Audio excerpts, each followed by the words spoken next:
Hola chicos, buenos días. Vamos a empezar a estudiar las propiedades del texto.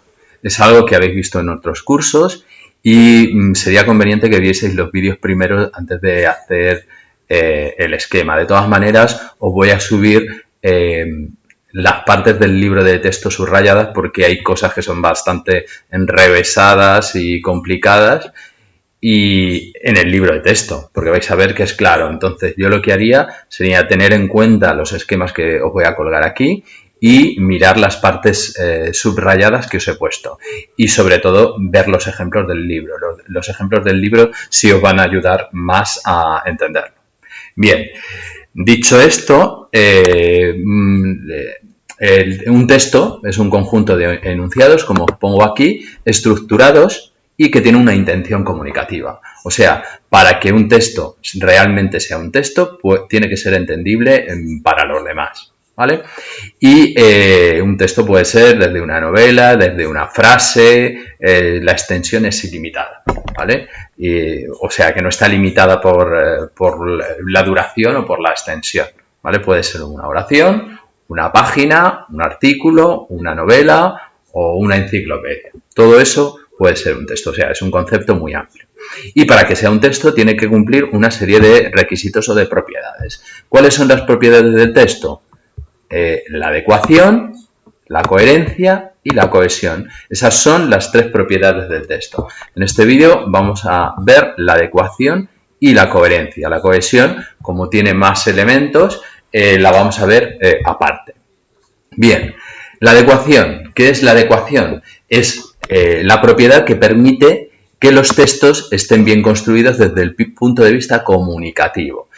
¿Qué quiere decir eso? O sea, que se tienen que adecuar a la situación, al contexto. ¿Os acordáis del contexto en términos de comunicación? Es toda la situación comunicativa que tiene en cuenta el lugar, tiene en cuenta la situación, tiene en cuenta las personas.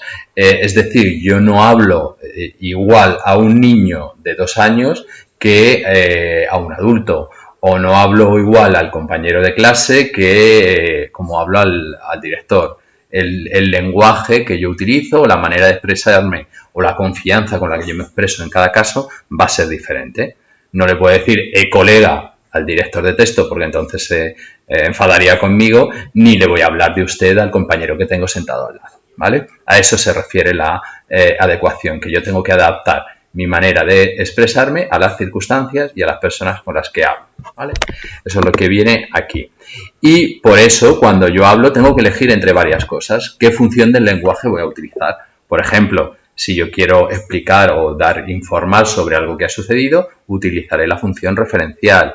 Si quiero pedir ayuda para que estudien, para estudiar o para entender algo mejor, utilizaré la función apelativa. ¿Qué canal voy a utilizar?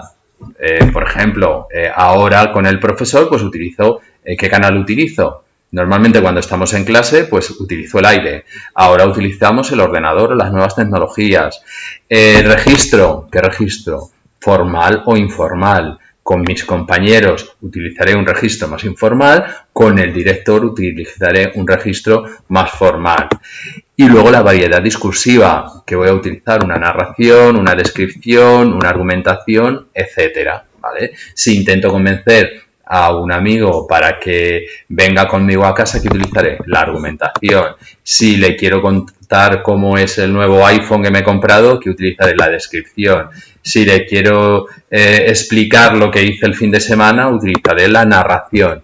Siempre que estamos hablando, estamos tomando una serie de decisiones. Y todo eso está relacionado con la adecuación, ¿vale? Bien, pasamos ahora a hablar de la coherencia. ¿Qué es la coherencia? La coherencia es aquella propiedad del texto que permite que todo el texto se vea como una unidad y permite que el texto tenga sentido, ¿vale? Yo, por ejemplo, todo lo que de lo que hablo está relacionado, ¿vale? Si yo estoy hablando de las propiedades del texto y de repente uno de los puntos es la compra que hice ayer en el Mercadona, pues el texto no es coherente porque no tiene sentido. Todas las ideas tienen que estar relacionadas. Eso es lo que nos permite, cuando trabajamos con texto, y lo hemos hecho bastante a lo largo de este año, que yo le dé un tema. ¿Os acordáis que el tema era que yo lo podía resumir en una oración? ¿Vale? Pues que el texto tenga coherencia me permite hacer eso. Si el texto no es coherente, yo no le voy a poder dar un tema, ¿vale? Y luego, en vuestro libro de texto, se complica un poco, pero yo os lo resumo aquí bastante, habla de 3 tipos de coherencia. La coherencia global, que es que el texto posee un núcleo informativo, es decir, le puedo asignar un tema. Esto es lo que hablábamos, lo que os he comentado antes del tema. La coherencia global es que viendo o leyendo todo el texto o escuchando todo el texto, yo puedo resumirlo en algo más concreto, ¿vale? Porque el texto coherente tiene una coherencia global. Todo está relacionado y me permite darle un tema. Luego está la coherencia lineal, que habla de que el texto forma una estructura donde las distintas partes están relacionadas, ¿vale? Yo ese texto global lo puedo subdividir en partes más pequeñas, pero esas partes más pequeñas están relacionadas. Y hay un concepto importante que es la evolución entre la información conocida y la información nueva. Es lo que se llama la progresión temática. ¿Qué quiere decir esto? Que yo, eso es lo que permite mantener el interés de la conversación. Siempre hay partes que yo no voy a conocer, ¿vale? En la información conocida le voy a llamar tema, no es el mismo tema que vemos aquí, que es todo en lo que yo resumo el texto, sino en cuestiones de coherencia lineal o progresión temática se llama tema a la información que yo conozco y rema, lo tenéis aquí, a la información nueva, a la información que yo conozco. Vale. Por ejemplo, os pongo un ejemplo. Juan recibió un premio, ¿vale? Juan recibió un premio, eso sería el tema, ¿vale? Porque esa información yo ya la conozco. ¿Cuál sería el rema? Pues el premio que ha recibido, que no sé todavía cuál es. Juan recibió el premio Nobel, ¿vale? El premio Nobel era la información que yo no conocía, que era rema, ¿vale? Que era rema, era la información no conocida. Una vez que yo conozco esa información, pasa a convertirse en ¿qué?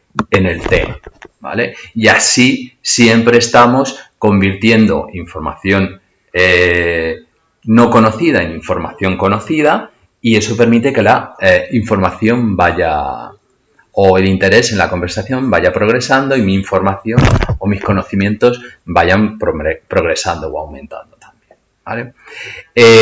Bien, luego tenemos la coherencia local, que habla de las relaciones de significado, y hay 2 conceptos importantes aquí, son las presuposiciones y las implicaciones. Las presuposiciones, ¿qué son?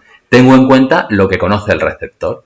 Yo, por ejemplo, cuando hablo con vosotros, que sois alumnos de primero de bachillerato, tenéis 16 años, yo presupongo que ya sabéis una serie de cosas. Todos lo hacemos cuando hablamos. Entonces, no tengo que explicar todo. Si tú estás hablando con un amigo y estás hablando de Ana, no tienes que explicarle quién es Ana, porque es una amiga que vosotros tenéis en común. Es igual cuando yo hablo con vosotros y os hablo os menciono la palabra novela, no os tengo que explicar lo que es porque vosotros ya lo conocéis. Yo presupongo que eso ya lo sabéis, ¿vale?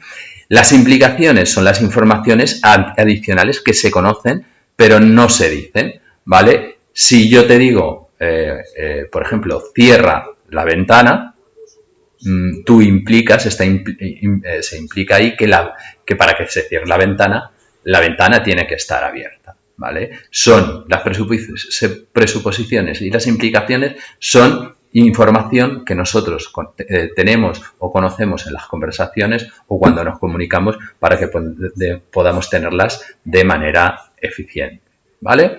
Repasad un poco los conceptos, pero veréis que no es complicado.